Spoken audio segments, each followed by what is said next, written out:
ఎందుకంటే మానవ సంవత్సరం దేవతలకి ఒక్క రోజుతో సమానం. కాబట్టి ఈ నెలలో సూర్యోదయాత్ పూర్వం దేవతలకు మానవులకు కూడా ఉషఃకాలం. అందుకే మనకు చాలా పవిత్రమైనది ఈ మాసం.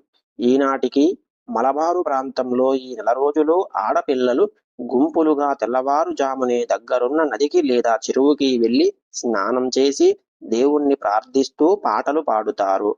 మాణిక్యవాచకార్ తిరువన్నామలైలో తిరువెంబావై పాడేటప్పుడు అక్కడి సరస్సులో ఆడపిల్లలు స్నానం చేసేవారని చెప్పుకున్నారు.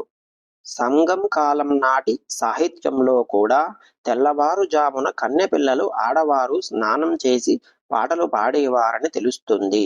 భాగవతంలో కూడా ఈ మాసంలో గోపికలందరూ కలిసి యమునా నదిలో స్నానం చేసి శ్రీకృష్ణుణ్ణి భర్తగా పొందాలని ఆదిపరాశక్తిని అయిన కాత్యాయనీదేవిని కొలిచారు.